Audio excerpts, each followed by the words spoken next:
बोलो भगवान। जहां भगवान कहा जाए वहां भगवान का अर्थ है नारायण। जहां 24 अवतार कहे जाएं वहां भी अर्थ नारायण। चाहे नारायण कहो, चाहे विष्णु कहो, चाहे हरि कहो। हरि बोलो, हरि, विष्णु, नारायण। फिर इन्हीं के 24 अवतार हैं भगवान नारायण के। एक अवतार है राम, एक अवतार है कृष्ण, एक अवतार है वामन, एक अवतार है धनवंतरी, एक अवतार है कच्छप, एक अवतार है नरसिंह, एक अवतार है सनकादि, एक अवतार है बाराह, विष्णु बाराह, एक अवतार है नारद जी। नारायण नारायण, ये नारद जी भी भगवान के ही अवतार हैं।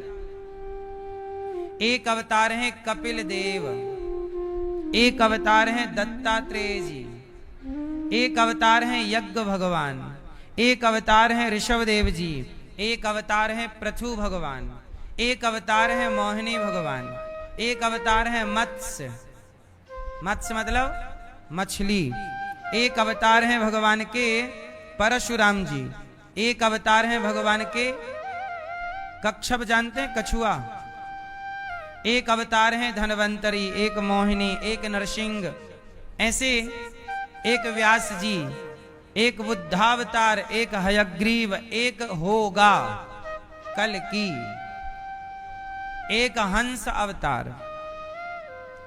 टोटल भगवान के 24 अवतार हैं। 24 अवतार क्यों हैं?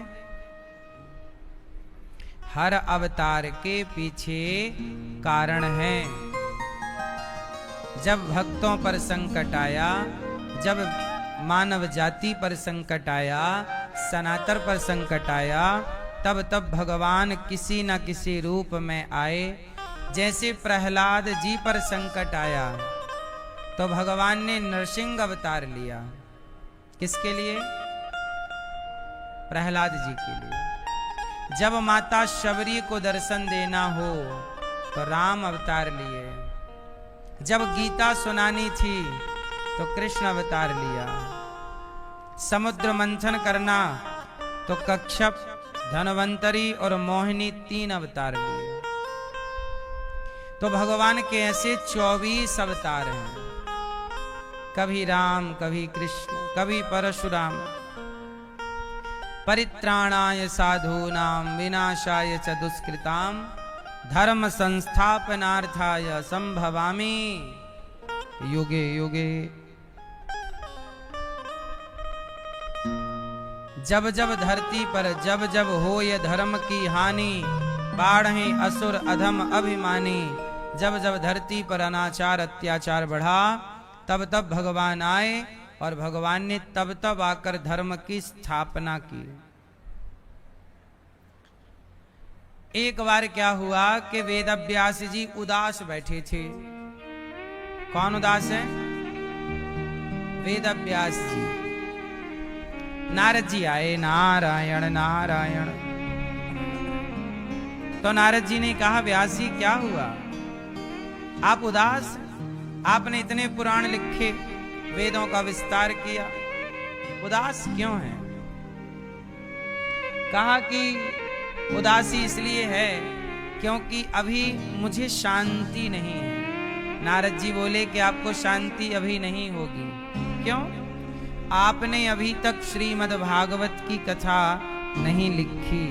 जब तक आप भागवत की कथा नहीं लिखोगे, अर्थात भगवान कृष्ण का चरित्र, तब तक शांति नहीं मिलेगी। तब नारद जी के कहने से वेदव्यास जी ने भागवत जी की शुरुआत की। और नारद जी ने अपना चरित्र सुनाया कि मैं दासी पुत्र था। ब्रह्मा जी, बाद में भगवान संतों की कृपा से ब्रह्मा जी का पुत्र होने का सौभाग्य मिला। इसलिए आप भी भागवत जी की रचना कीजिए। तब व्यास जी ने भागवत जी की रचना की। और भागवत लिखने के बाद भागवत जी में 18,000 श्लोक व्यास जी ने लिखे। क्या क्या लिखा भागवत जी में? भागवत जी में भगवान की कथा लिखी, और भगवान से ज्यादा भगवान के भक्तों की कथा लिखी, जिसमें भगवान की और भगवान के भक्तों की दोनों कथाएं हों, उन्हें भागवत कहते हैं। जो भगवान से प्राप्त हों उन्हें भागवत जी कहते हैं। 10 लक्षण अत्र सर्गो विसर्गश्च स्थानम पोषणमुदया मनवंतरेशानु कथा निरोधो मुक्तिराश्रय। भागवत कोई सामान्य नहीं है मेरी माँ। आपको पता है भगवान नारायण भी भागवत कहते हैं और लक्ष्मी जी सुनती हैं। और भगवान नारायण 1 महीने कहते हैं तो लक्ष्मी जी 1 महीने सुनती हैं। बैकुंठ में भगवान के चरण कौन दबा रही हैं? तो भगवान नारायण कथा सुनाते हैं 1 महीने तक, तो लक्ष्मी जी सुनती हैं 1 महीने तक। फिर क्या होता है? फिर लक्ष्मी जी कथा सुनाती हैं 2 महीने तक, तो भगवान नारायण 2 महीने तक सुनते हैं। लक्ष्मी जी 1 महीने कथा सुनती हैं और लक्ष्मी जी 2 महीने सुनाती हैं, और भगवान नारायण 1 महीने सुनाते हैं और 2 महीने सुनते हैं। तो कथा सुना भी करो और बच्चों को सुनाया भी करो, पति को पत्नी को। आज हमने ये सुना, आज हमें कथा में ये बात अच्छी लगी, ये सुनाओ, रिपीट करो, रिवीजन करो। इससे क्या होगा? अच्छी बातें आपके हृदय में बैठती चली जाएंगी। यदि आपने कथा सुनी और उसे रिवीजन नहीं किया, आपस में चर्चा नहीं की, तो कल आपको क्या सुनाए थे आपको याद नहीं रहेगा।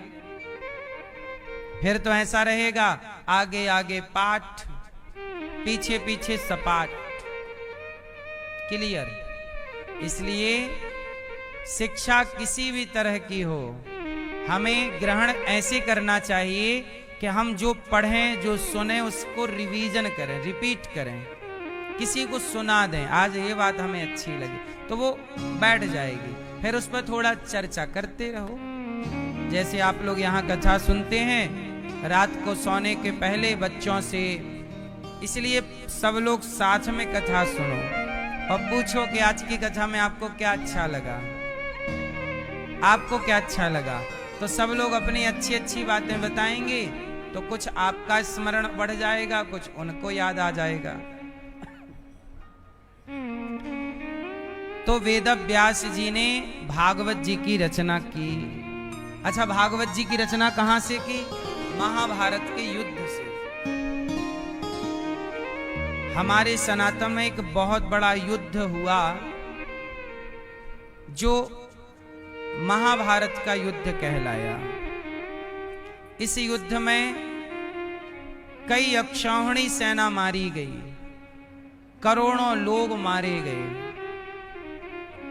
अच्छा ये बताइए कि पांडव और कौरवों के युद्ध में ये दोनों का युद्ध हुआ क्यों? बताओ। महाभारत युद्ध जो हुआ ये किस लिए हुआ, क्यों हुआ? भैया, महाभारत का युद्ध क्यों हुआ है? क्यों हुआ आप बताओ। हाँ, महाभारत का युद्ध क्यों हुआ? नहीं मालूम। महाभारत का युद्ध हुआ था जमीनी विवाद के कारण। कौन सा विवाद? जोर से। झगड़ा 3 कारणों से होता है। झगड़ा का चौथा कारण कभी हो नहीं सकता। झगड़े 3 कारणों से हो सकते हैं। पहला कारण जड़, जड़ता मतलब मूर्खता। यदि आप मूर्ख हैं तो झगड़ा होने की संभावना है। समझदार झगड़ा नहीं चाहता, झगड़ा हमेशा मूर्ख चाहता है। या तो झगड़े की वजह क्या होगी? मूर्खता। या तो झगड़े की वजह क्या होगी? मूर्खता, मूर्खता को कहते हैं जड़, जड़ता, जड़ मतलब मूर्ख। तो जड़ बोलो जड़, जोरू, जोरू मतलब स्त्री। या तो झगड़ा होगा स्त्री के कारण, जब से हुई है शादी आंसू बहा रहा हूं। या तो झगड़ा होगा मूर्खता के कारण, या झगड़ा होगा स्त्री के कारण। किसके कारण? स्त्री के कारण। रावण का सर्वनाश हो गया, और झगड़ा की वजह क्या थी? सीता मैया। सीता मैया को चुरा के ना ले जाता तो रावण का नाश। हाँ, अब दुर्योधन और दुशासन ने क्या किया? द्रौपदी के कपड़े उतारे, तो झगड़े का बीज बो दिया गया, अपमान स्त्री का। जब आप स्त्री का अपमान करते हैं तो झगड़ा होता है, ठीक है। और फिर स्त्रियां भी आपस में झगड़ा कर लेती हैं स्त्रियों के कारण, नहीं, आपस में। सास भी स्त्री है और बहू भी स्त्री है। आपने कभी नहीं सुना होगा कि ससुर बहू की लड़ाई चल रही है? सुना कभी? सीरियल में भी ससुर बहू और साजिश नहीं है, सास बहू और साजिश है।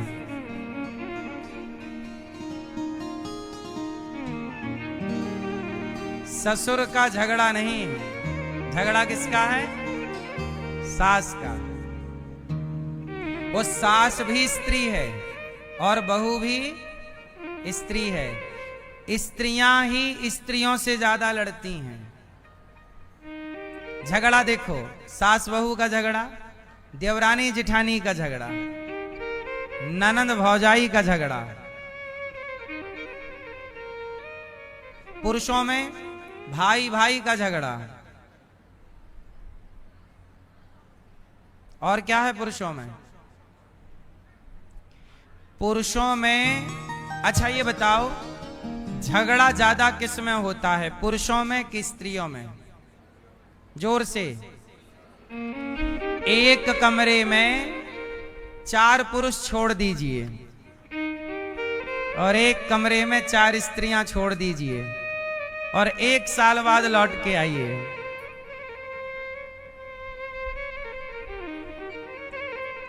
बताओ कौन रहेगा कौन नहीं रहेगा?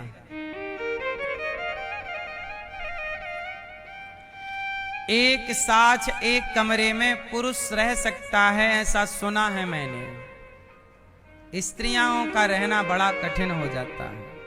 ये बात सही है गलत है? इसलिए झगड़े की जड़, जड़, जोरू और जमीन। झगड़े की जड़ 3, जड़, जोरू और जमीन।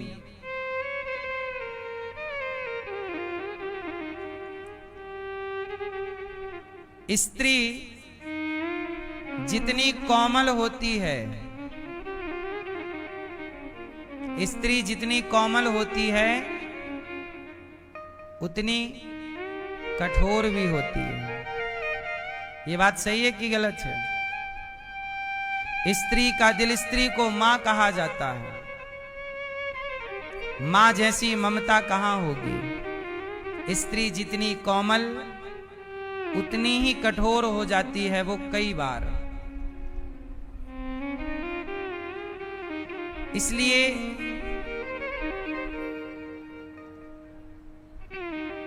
पुरुष और स्त्री की तुलनात्मक की जाए, लोग कहते हैं ना कि स्त्री और पुरुष बराबर हैं।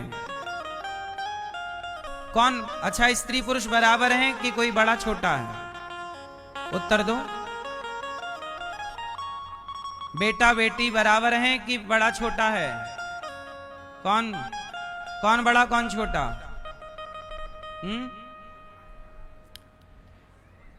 कौन बड़ा कौन छोटा? बताओ भैया, बताओ। स्त्री पुरुष में कौन बड़ा कौन छोटा? के बराबर हैं? जोर से। बोलो कौन बड़ा? आप बताओ, पुरुष बड़ा कि स्त्री बड़ी हैं? नहीं, स्त्री बड़ी होती है, पुरुष कभी बड़ा नहीं होता। पुरुष स्त्री के आगे झुकता है। हमारे यहाँ परंपरा है कि पिता भी अपनी बेटी के पांव छूता है। पिता भी अपनी बेटी के पांव छूता है। इसका मतलब ये हुआ, जन्म लेते ही स्त्री को देवी कहा जाता है, जन्म लेते ही पुरुष को देवता नहीं कहा जाता। इसका अर्थ है कि सनातन में जन्म से ही नारी बड़ी होती है। ये सनातन है। कौन बड़ा है? स्त्री। स्त्री बड़ी है, परंतु आज की आधुनिकता ने स्त्री को खींच करके आगे से पीछे लाकर खड़ा कर दिया। बोले पुरुष के बराबर है स्त्री, बराबर लाके खड़ा कर दिया। अरे जो ऑलरेडी आगे है उसे आप पीछे वाले के बराबर खड़े करोगे तो व्यवस्था बनेगी नहीं, बिगड़ेगी। इसलिए आज व्यवस्थाएं बन नहीं रही हैं, बिगड़ रही हैं। अब उदाहरण से देखिए। अच्छा एक बात बताओ, पुरुष जब विवाह करता है तो उस लड़की से विवाह कर लेता है जो लड़की पढ़ी लिखी भी कम हो और कमाती कुछ ना हो। पुरुष हमेशा, लगभग सब केसों में नहीं, और ये बातें सबके लिए नहीं है, पुरुष हमेशा उस लड़की से विवाह कर सकता है या कर लेता है जो पढ़ी भी कम हो और कमाती भी ना हो। क्यों? ना कमाने वाली लड़की से कौन विवाह कर लेता है? पुरुष। परंतु यदि लड़की पढ़ लिख जाए और वो कमाने लग जाए तो फिर बिना कमाने वाले पुरुष से वो विवाह नहीं कर सकती। ये बात सही है कि गलत हम पूछ रहे हैं आपसे केवल। पुरुष कर लेता है कम पढ़ी लिखी लड़की से और ना कमाने वाली लड़की से, पर लड़की यदि पढ़ लिख जाएगी, पुरुष पढ़ लिख जाएगा तो अनपढ़ लड़की से कर लेगा ब्याह। पढ़ा लिखा भी अनपढ़ से कर लेता है, हाँ या ना? पर स्त्री पढ़ जाए तो फिर वो कम पढ़े लिखे आदमी से ब्याह नहीं कर सकती। ये सही है कि गलत केवल हम पूछ रहे हैं, आपके पास उत्तर है तो बताओ। अब इससे व्यवस्था बनेगी कि बिगड़ेगी? व्यवस्था बनाने के लिए बराबरी क्या चाहिए, इक्वल क्या चाहिए? कि लड़का भी यदि कम पढ़ी लिखी से ब्याह कर लेता है ना कमाने वाली से, तो लड़की भी पढ़ लिख करके ना पढ़े लिखे और ना कमाने वाले से भी ब्याह करके तब ना बराबरी होगी। सही है? इसलिए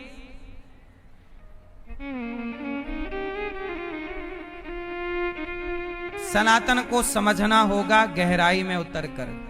तो झगड़ा क्यों हुआ महाभारत का? झगड़ा हुआ जड़, जोरू और जमीन।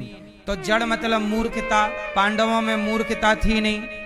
जोरू मतलब द्रौपदी के कपड़े उतारे, ये कारण हो सकता है। पर तीसरा मुख्य कारण था महाभारत का जमीन। क्या जमीन थी? पांडव कह रहे थे हमें दुर्योधन 5 गांव दे दो। हमें क्या दे दो? क्या दे दो? 5 गांव। हमें क्या दे दो? हमें 5 गांव दे दो। पर दुर्योधन क्या बोला? 5 गांव क्या, मैं सुई की नौक बराबर भूमि। यही है झगड़ा। मैं मांगता हूं मेरा अधिकार और आप नहीं दे रहे हैं मेरा अधिकार। पांडव मांग रहे हैं अपना अधिकार और कौरव नहीं दे रहे हैं पांडवों का अधिकार। तब झगड़ा हुआ। अच्छा, झगड़ा को शांत करने के लिए भगवान श्री कृष्ण गए और शांति की बात रखी। ए दुर्योधन, पांडवों को 5 गांव दे दो, झगड़ा टल जाएगा, वरना विनाश होगा। नहीं नहीं नहीं केशव, बिना युद्ध के मैं इतनी इंच भर जमीन। अब मैं आप लोगों को जो समझाना चाहता हूं, अब समझिएगा मुद्दे की बात। मैया, ए मेरी मां, कहां चली? महाभारत करने? नहीं, जाओ टाटा।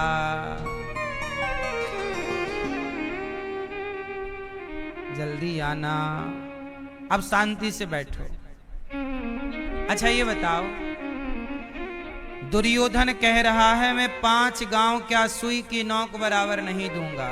अच्छा, जब दुर्योधन मरा तो जिस जमीन के लिए लड़ा, क्या वो जमीन दुर्योधन के संग गई?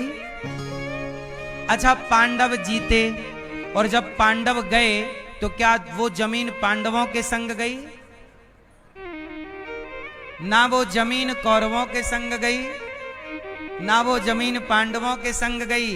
वो जमीन आज भी जहां की तहां पड़ी है और लड़ने वाले दोनों पक्षों का पता नहीं कि कहां गए, हारा कहां गया और जीता कहां गया।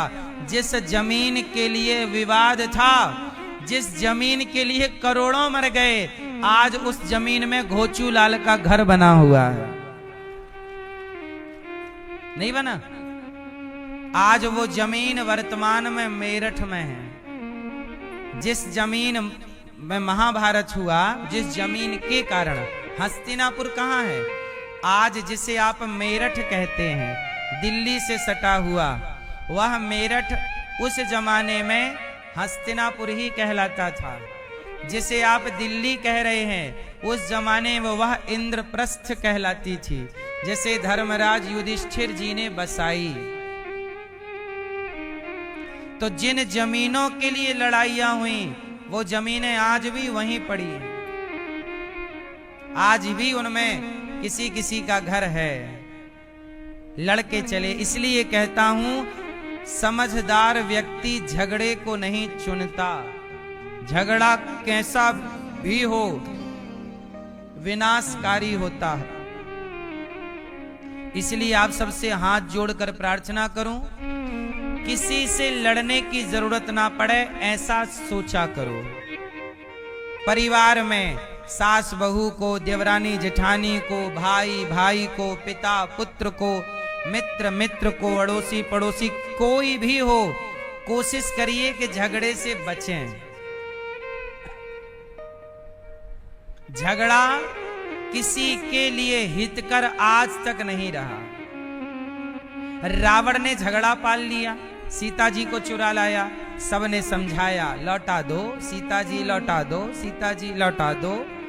रावण लौटा दो सीता जी, लौटा दो। रावण को सबने समझाया, एक ना सुनी, और वही उसके नाश का कारण हो गया। इसलिए जब कोई व्यक्ति समझाए कुछ तो समझ लेना चाहिए। कई बार आप नहीं समझते। जैसे रावण को समझाने के लिए लंका हनुमान जी गए। राम जी ने भेजा, जाओ हनुमान समझा के आओ अपने चेला को, क्योंकि हनुमान जी साक्षात शिव हैं और रावण शिव का पुजारी है। तो राम जी को लगा शायद गुरु जी समझाएंगे तो चेला समझ जाएगा, पर रावण इतना घमंडी था कि वो गुरु की बात भी समझने को तैयार नहीं था। और जब नहीं समझा तो हिस्से में आया सर्वनाश। इसलिए झगड़ा समाधान नहीं होता। अच्छा, आप कहो कि अब गुरुजी बताओ कि झगड़ा ना हो क्या करें? तो झगड़ा ना हो इसके लिए एक मंत्र है मेरे पास, कहो तो बताऊं। किस किस को बताऊं? किस किस को बताऊं? मतलब आप लोग झगड़ा करते हैं तो काहे करती हो मेरी मां? एक मंत्र है मेरे पास, वो आप कर लो फॉलो, झगड़ा ही नहीं होगा। मैया कहाँ चली? झगड़ा करने? नहीं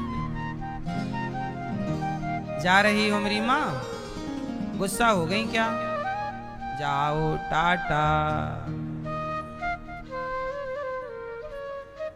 सुनो, झगड़ा ना हो इसका मंत्र है। सब लोग अपनी एक उंगली उठाओ, सब लोग उंगली उठाओ और इसे यहां रखो। ए लाल छोरी, मैया उंगली उठाओ अपनी एक, रखो यहां। ए पीली मैया, मैया बोली मैं नहीं मुंह बंद करूंगी महाराज, तुम कितना भी समझा लो। झगड़ा को समाप्त करना है तो आप कई बार कहते हो कि तुम समझदारी का परिचय दो। सामने वाले से उम्मीद मत करो कि वो समझदारी का परिचय देगा। समझदारी की शुरुआत हमें खुद से करनी चाहिए। समझदारी की पहल हम करें और इस बार ये चक्र तोड़ दें। तुमने गाली दी तो हमने गाली दी, हमने दी तो तुमने दी, यही चलता रहता है। इसमें एक काम करना पड़ेगा, किसी को समझदार होना पड़ेगा। और जब कोई एक गाली दे तो दूसरे को चुप रहना होगा, और जब चुप रहोगे तो वो जो चक्र है वो टूट जाएगा। सही है भाई? तुमने हमें दी, हमने तुम्हें दी, ये चक्र है ना? अब इसे तोड़ना हो तो क्या करना पड़ेगा? एक को तो जिठानी कुछ कहे तो देवरानी चुप रहे, देवरानी कुछ कहे तो जेठानी, सास कुछ कहे तो बहू। मुझे लगता है चुप रहना समझदारी है। अब उदाहरण से समझते हैं। अब मुझे आप लोग समझाएंगे आज। अब आप लोग समझाओ कि महाभारत के युद्ध में उसके पहले जब द्रौपदी का चीरहरण हुआ तो वहां पर सबसे ज्ञानी और सबसे बड़े योद्धा भीष्म पितामह बैठे थे।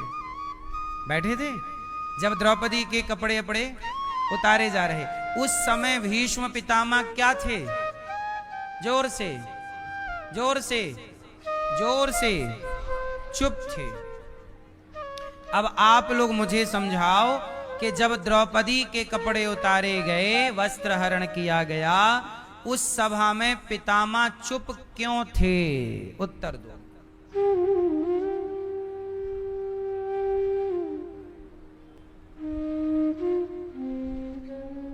मैया क्यों थे? अब तो बोलो, उंगली हटाओ,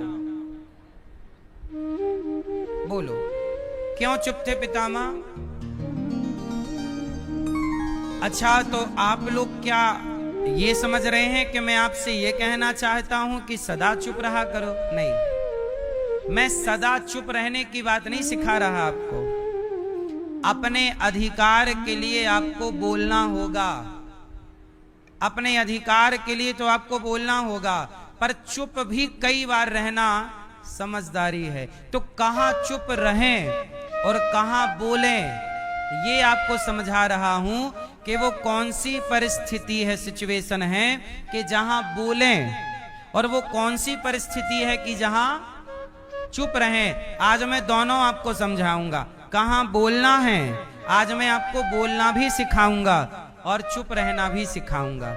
आओ पहले चुप रहना सीखें, फिर बोलना सीखेंगे। आओ पहले क्या सीखेंगे? कहां चुप रहना चाहिए। पितामह भीष्म क्यों नहीं बोले? उत्तर आप दीजिए। नहीं, आप दीजिए भैया, आप दीजिए चश्मा वाले। पितामह चुप क्यों थे? पीछे वाले भैया, पीछे वाले, चलो आप बता दो। हैं? हाँ, भीष्म पितामह इसलिए चुप थे क्योंकि भीष्म पितामह की दुर्योधन जैसे दुष्ट, दुशासन जैसे दुष्ट, शकुनी जैसे दुष्ट पितामह जैसे महापुरुषों को सुनना ही नहीं चाहते थे, इग्नोर कर देते थे। जहां आपके शब्दों की वैल्यू ना हो वहां शब्द खराब नहीं करने चाहिए। समझ रहे हैं? जहां आपके शब्दों की वैल्यू, कीमत ना हो, कदर ना हो, आप बोल रहे हैं, सामने वाला सुन ही नहीं रहा है। तो दुर्योधन जैसा दुष्ट पितामह समझाएं तो वो दांत देता था, बुड्ढा चुप रहो, चुप चुप बैठो, चलो। अब आप कुछ बोले और आपको आपसे छोटा बच्चा कह दे, बुड्ढा चुप रहो, आपको कितना बुरा लगेगा। अपमान। तो पितामह का अपमान कई बार हो चुका। पितामह ने तो धृतराष्ट्र को समझाया, दुर्योधन तो बेटा दुर्योधन के बाप को समझाया, धृतराष्ट्र तू जो कर रहा है ना, तू सर्वनाश को चुनौती दे रहा। पर धृतराष्ट्र भी पुत्र के मोह में अंधे थे। जब पितामह की कोई सुनता ही नहीं, जैसे आज भी आप लोग अपने घर के बुजुर्गों को इग्नोर करने लग जाते हैं। आज भी तो आपके घर के बड़े बूढ़े एकांत में बैठे हैं चुपचाप, कौन सुन रहा है? तो जब आप कुछ पूछेंगे नहीं, बड़ों की इज्जत नहीं करेंगे, तो बड़े समझदार हैं तो कहेंगे भाई चुप ही रहें। इसलिए पितामह मजबूरन चुप थे। पर उनकी चुप्पी में गलती थी। गलती ये हो गई कि चुप यहां नहीं रहना था, यहां दुशासन के जाके 2-4 थप्पड़ मारने थे। मारते तो शायद ये टल जाता। तो क्यों चुप थे ये मैंने कारण बताया कि दुष्ट दुर्योधन इज्जत नहीं करता था, इसलिए चुप थे।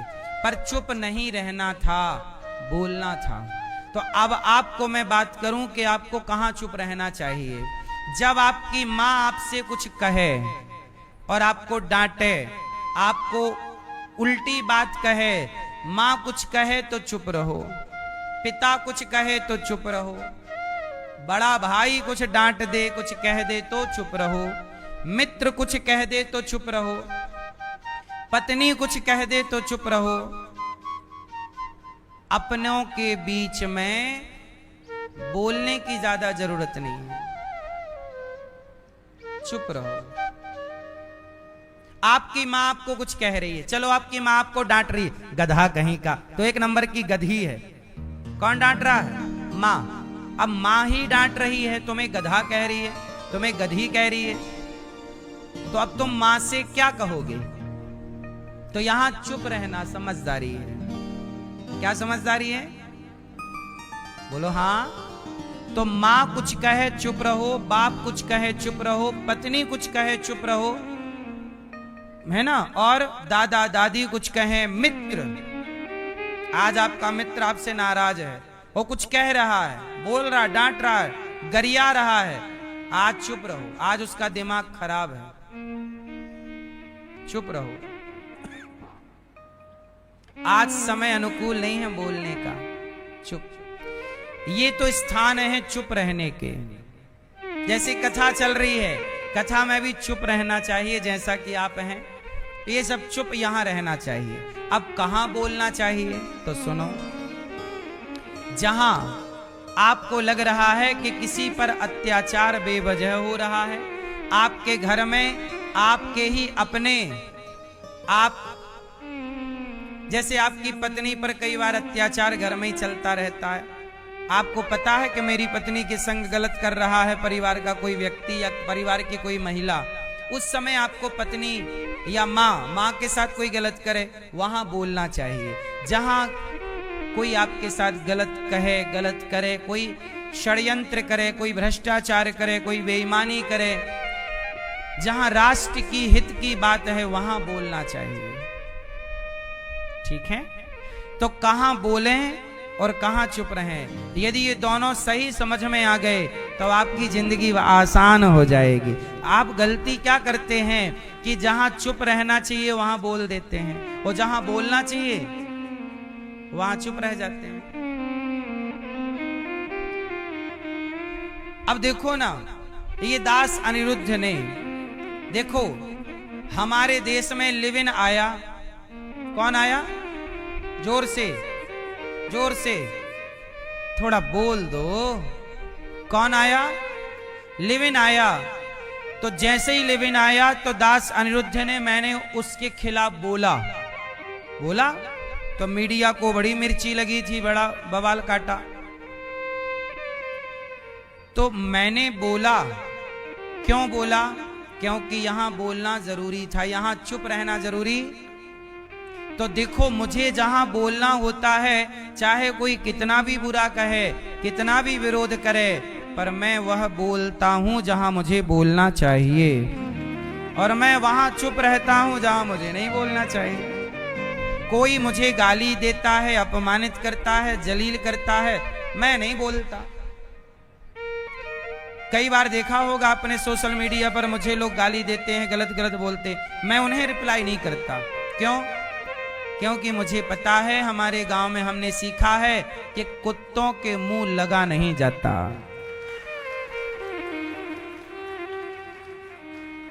कुत्तों के मुंह लगा नहीं। कौन कुत्तों के मुंह लगे?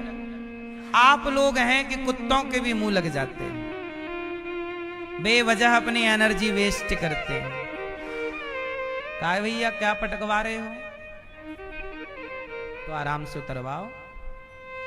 तो कहने का अर्थ ये है कि हमें कहां बोलना है और कहां चुप रहना है। तो महाभारत का युद्ध क्यों हुआ? महाभारत का युद्ध चुप रहने से हो गया। महाभारत का युद्ध जमीन के इसलिए कहता हूं कि अपने बच्चों का सही सही बंटवारा टाइम पे कर दो, कुछ अपने पास बचा के रख लो। धृतराष्ट्र ने सही बंटवारा किया होता, सही वक्त पर किया होता, तो ये महाभारत के संग्राम की नौबत। आप लोग बंटवारा नहीं करते, बच्चे पैदा कर लेते हो 3-4, और बंटवारा करने के टाइम बूढ़ा रोता है कि नहीं जी नहीं देंगे। अब पैदा किए हो तो भाई बांटना तो पड़ेगा, तो बांट दो, नहीं तो बच्चे आपस में लड़के मर जाएंगे। अब वो आजकल राम नहीं है कि भैया के लिए अपना अधिकार छोड़ के वनवास चला जाए, अब वो राम नहीं है। जहां हक, क्या हक, जहां हक छोड़ने को कहा जाए वहां रामायण लिखी जाती है, और जहां हक मांगने की बात कही जाए वहां महाभारत लिखा जाता है। हक छोड़ा राम ने और हक मांगा पांडवों ने। छोड़ा राम ने तो रामायण तैयार हो गई, और मांगा तो महाभारत तैयार हो गया। अब आपको देखना है कि जीवन में रामायण बनानी है या महाभारत बनाना है। तो रामायण यदि है तो हक छोड़ना होगा। आजकल भाई राम जैसा कहां है और भरत जैसा कहां है। इसलिए कोई बात नहीं, राम के कुछ आचार विचार लक्षण हमारे जीवन में आने चाहिए। कुछ तो आए, कुछ तो आए। तो महाभारत की मूल वजह क्या है? जमीनी विवाद। इसलिए आप लोग समय पर बंटवारा कर दीजिए, ये सिखा रहा है महाभारत। एक और चीज सीखने जैसी है, महाभारत के एक मुख्य पात्र हैं कर्ण। क्या नाम है? जोर से, कर्ण। आप बताओ, कर्ण ने दुर्योधन का साथ देकर सही किया कि गलत किया? जोर से, जोर से। क्या किया? किसे लगता है कि कर्ण ने सही किया? मित्र का साथ देकर दुर्योधन का साथ दिया ना, किसे लगता है सही किया? अच्छा, किसे लगता है गलत किया? कुछ लोगों को कुछ भी नहीं लगता, ना तो सही में हाथ उठाए ना तो गलत में। कुछ लोग बोले नहीं, हम हाथ बात क्यों उठाएं, आप तो अपना कथा सुनाओ, हम हाथ उठाने थोड़ी आए हैं।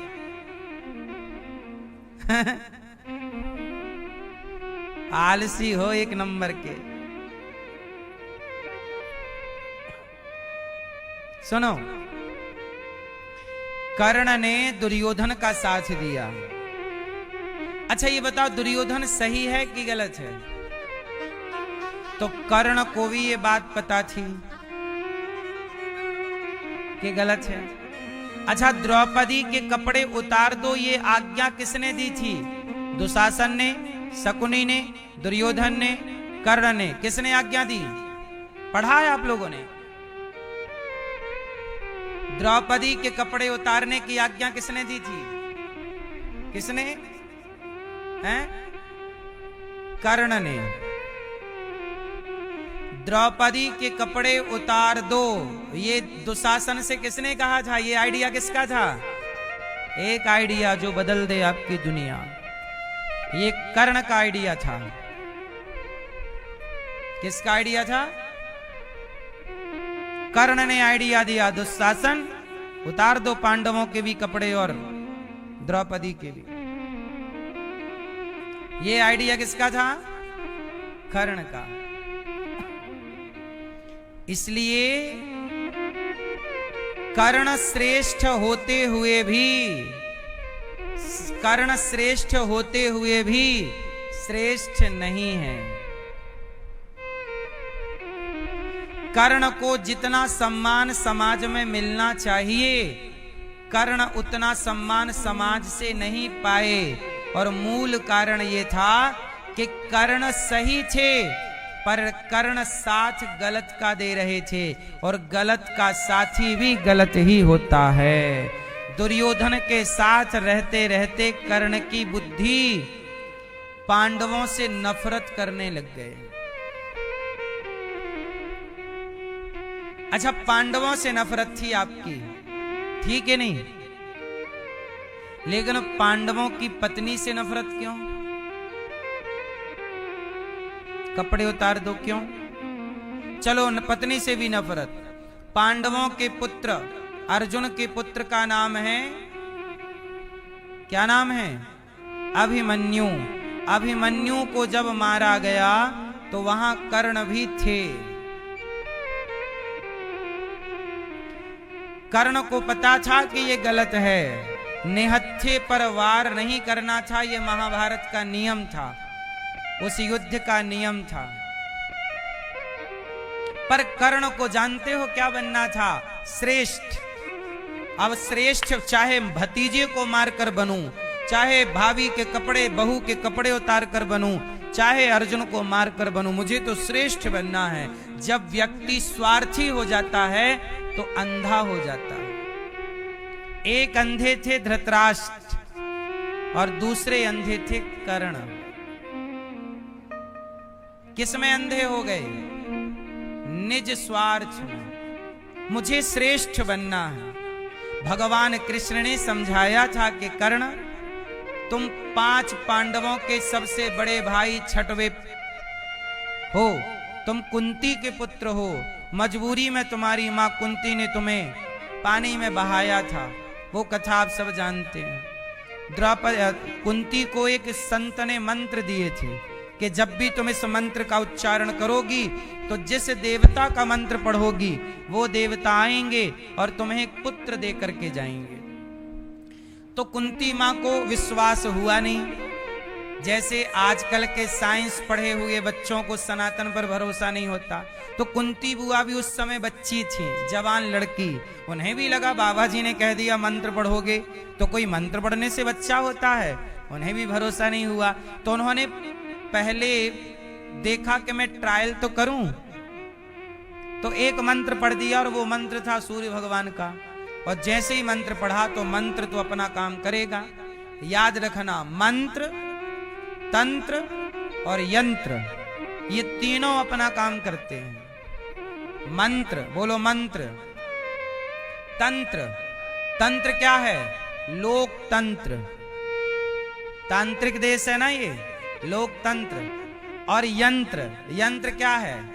मोबाइल, गाड़ी, ये सब यंत्र हैं। तो यंत्र अपना काम करता है, तंत्र अपना काम करता है और मंत्र अपना काम करता है। तो जब मंत्र पढ़ा माता कुंती ने तो तुरंत सूर्य भगवान आए, कहा कि मैं तुम्हें पुत्र दूंगा। कुंती बोली मैं तो कुंवारी हूं। बोले नहीं, तुम भले कुंवारी हो पर मेरा आना अब निष्फल नहीं होगा, परंतु हम तुम्हें एक वरदान दे सकते हैं। क्या? कि तुम्हें पुत्र होने के बाद भी तुम पुनः कुंवारी हो जाओगी। पुत्र होने के बाद भी क्या हो जाओगी? कुंवारी। तो कुंती माता को ये वरदान था कि वो पुत्र होने के बाद भी अपने को कुंवारी कर सकती थी, इसलिए 5 कन्याओं में एक नाम है इनका। तो कर्ण हो गए, कर्ण सूर्य पुत्र हैं। अच्छा, ये कर्ण कौन है? तो सुनो, ये कर्ण पिछले जन्म के एक राक्षस हैं। कर्ण पिछले जन्म का कौन है? एक राक्षस। सुन रहे हैं आप? और वो राक्षस ने सूर्य भगवान की खूब पूजा की। अब ध्यान से सुनिएगा, कर्ण एक राक्षस हैं पिछले जन्म के, और इन्होंने सूर्य भगवान से खूब सूर्य की आराधना की, तो सूर्य प्रकट हो गए। तो इन्होंने वरदान मांगा कि हमें 1000 कवच कुंडल दीजिए और हमें कोई मार ना सके, ऐसा वरदान दीजिए। तब सूर्य भगवान बोले कि ऐसा वरदान तो मैं नहीं दे सकता, कुछ और मांगो। तब कहा कि सुनो, 1000 साल तक तपस्या करने वाला ही मुझे मार सकता है, और वो भी 1000 साल तपस्या करेगा तब मेरा एक कवच कुंडल तोड़ सकता है।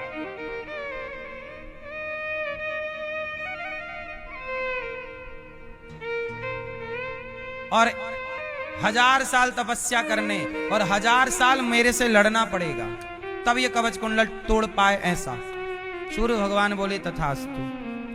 अब 1000 कवच कुंडल हैं।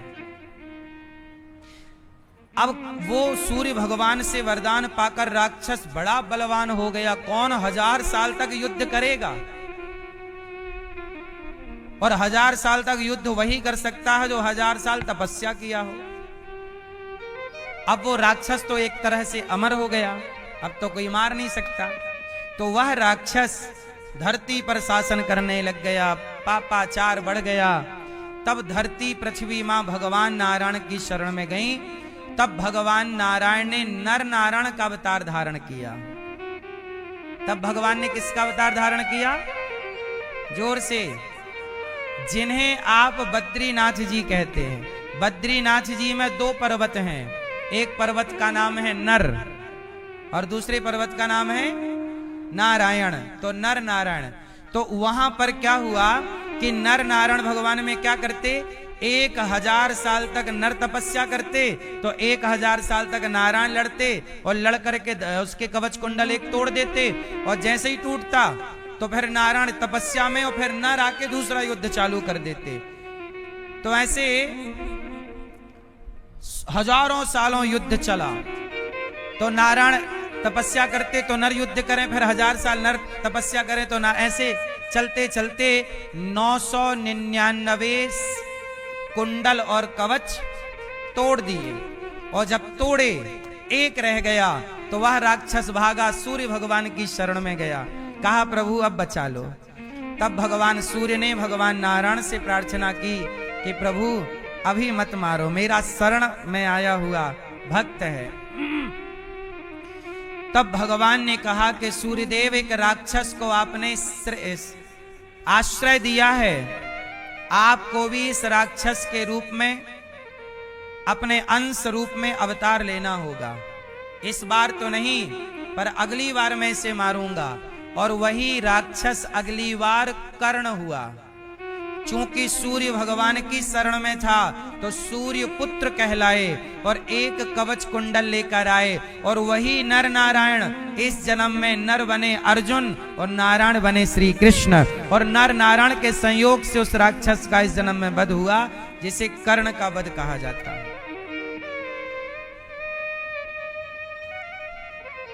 तो ये कर्ण की हिस्ट्री। तो कर्ण एक राक्षस था पूर्व जन्म का। कवच कुंडल लेकर इसलिए आया था क्योंकि पिछले जन्म में एक कवच कुंडल शेष रह गया था, और वही कवच कुंडल किसने मांग लिया था? इंद्र ने, क्योंकि अर्जुन इंद्र के ही पुत्र हैं। तो ये है, तो कर्ण ने, दानवीर कर्ण है, अच्छा, कर्ण की जब मृत्यु हुई तो कर्ण जब मरे, देखो कर्ण इतने अच्छे थे कि कर्ण की जब मृत्यु हुई, मतलब छाती पे अर्जुन ने बाण मारा, तो कर्ण के पास भगवान कृष्ण एक ब्राह्मण बनकर के आए परीक्षा लेने के लिए, क्योंकि कर्ण का नियम था कि रोज सोना दान करते थे, स्वर्ण दान। क्या करते थे? स्वर्ण दान।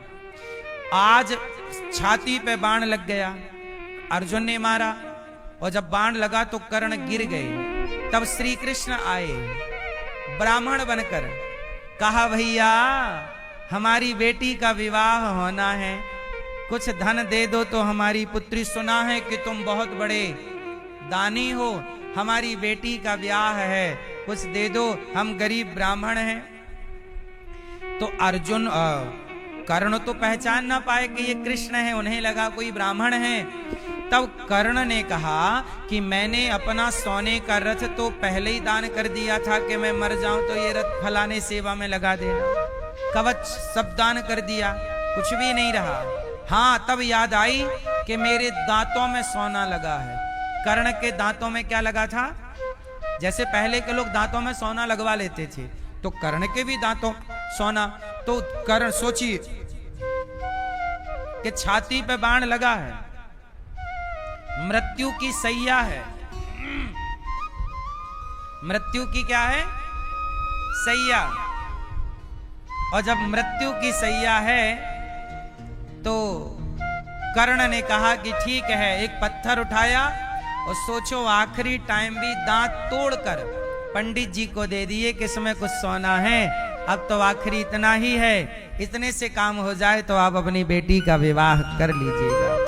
तब भगवान श्री कृष्ण प्रकट हो गए चतुर्भुज रूप में, कर्ण से कहा, कर्ण आज से ये धरती तुम्हें दानवीर कहेगी। क्या कहेगी? क्योंकि तुमने दान देने में वीरता दिखाई कि मरते समय भी दांत तोड़ दिए, तो वीरता दिखाई, इसलिए धरती आपको दानवीर कहेगी। तो दानवीर कर्ण के नाम से दुनिया आपको जानेगी। अब कर्ण बताओ कि मैं तुम्हारी अंतिम कौन सी कामना पूरी करूं? भगवान कृष्ण ने कहा। तब कर्ण ने कहा कि प्रभु मैं मर रहा हूं, पर मेरी चिता ऐसी जगह पर जलनी चाहिए कि आज तक किसी की चिता उस जगह ना जली हो। तब भगवान ने कहा तथास्तु। तब भगवान ने अपने हथेली पर कर्ण को अंतिम श्रद्धांजलि दी, अपनी हथेली पर। ये है कर्ण। कर्ण सबसे श्रेष्ठ हैं, चूंकि संगति गलत होने के कारण उन्हें उस तरह का सम्मान नहीं मिला जिस तरह के वो अधिकारी थे। इसलिए आपसे कहता हूं, आप कितने भी योग्य हैं, काबिल हैं, पर संगति आपकी गलत है तो आप माइनस हो जाएंगे। और आप थोड़ा कमजोर हैं लेकिन आपकी संगति सही है, आप प्लस हो जाएंगे। इसलिए संगत से गुण आते हैं, संगत से गुण जाएं।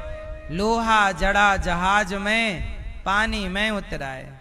इसलिए कहता हूं कि आप लोग अपने बच्चों को ये बातें बताया करो, संगति अच्छी रखनी चाहिए। कर्ण को दुर्योधन की संगत नहीं करना चाहिए थी, क्योंकि दुर्योधन गलत था, कर्ण की शक्तियों का मिसयूज करता था दुर्योधन। उसे इस बात का था ना कि मेरा मित्र कर्ण है, तो गलत काम कराता रहता। अच्छा सुनो, कर्ण का कई बार अर्जुन से युद्ध हुआ है डायरेक्ट, महाभारत के पहले भी, पर कर्ण कभी अर्जुन से जीते नहीं।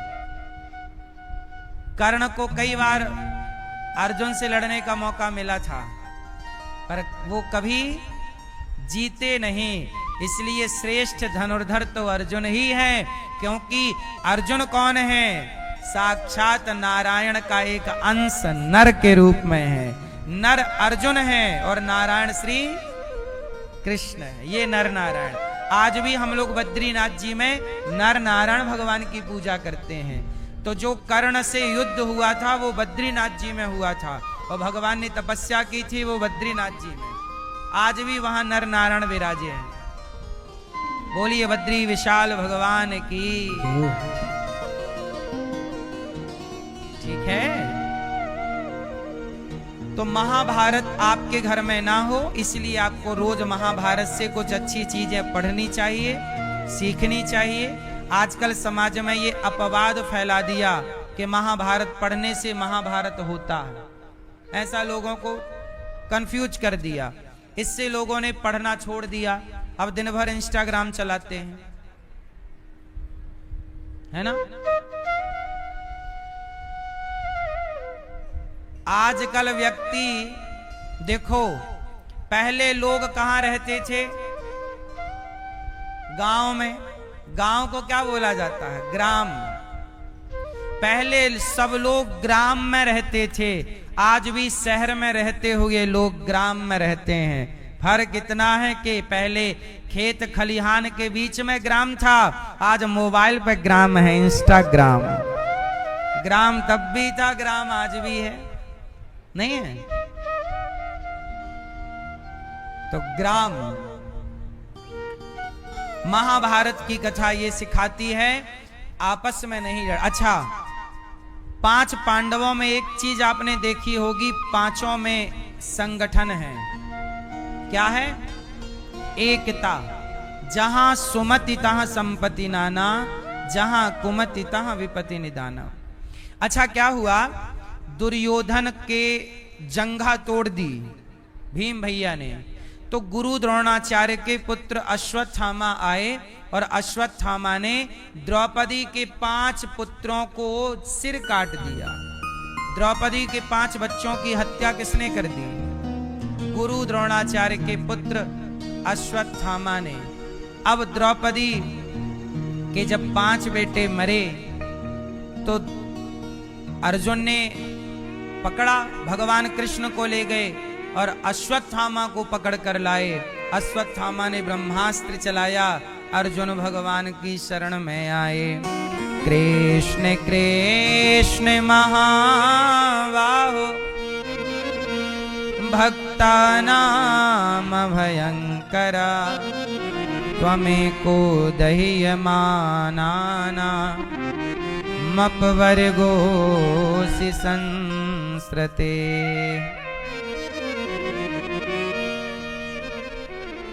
चरणों में गिर पड़े अर्जुन, प्रभु बचाइए। भगवान ने कहा तुम भी ब्रह्मास्त्र चलाओ, और दोनों ब्रह्मास्त्र से दोनों शांत हुए। अर्जुन के बाल पकड़ करके अर्जुन ने अश्वत्थामा के केस पकड़े और द्रौपदी के समक्ष लाकर खड़ा किया। द्रौपदी, तेरे 5 पुत्रों को इसने मारा, ये हत्यारा रहा, बोल क्या दंड देती है? द्रौपदी बोली छोड़ दो। छोड़ दे? हाँ छोड़। भगवान से पूछा कि आप बताइए अश्वत्थामा के संग क्या करें? तब भगवान ने कहा कि ब्रह्मबंधुर्न हन्तव्य आतताई वधारण मयैवो भयमाम्नातं परिपायनुशासनम। ब्राह्मण को कभी मारना नहीं चाहिए और आताताई को कभी छोड़ना नहीं चाहिए। ये जन्म से ब्राह्मण है और कर्मों का आताताई है, इसलिए इसे मार भी दो और छोड़ भी दो। अश्वत्थामा के सिर की मणि निकालकर अश्वत्थामा का अपमान करके नगर से निकाल दिया गया। मैया, ओ पंचायती मैया, ए गुलाबी मैया, लाल मैया, होगी पंचायत? हैं? पंचायत नहीं पूरी हुई? कर लो। और ए मोबाइल वाले भैया, हाँ खींच लो सेल्फी। ये तो आप घर पे भी कर सकते थे। सुन लो कथा। अपनी ही सेल्फी लेना है बैठे बैठे, तो ये तो घर पे भी कर सकते थे, है ना। सुनो, भगवान श्री कृष्ण ने कहा अश्वत्थामा को मार भी दो और छोड़ भी दो। अब मारना क्या है? अच्छा बताओ, मारना किसे कहते हैं? जान से मार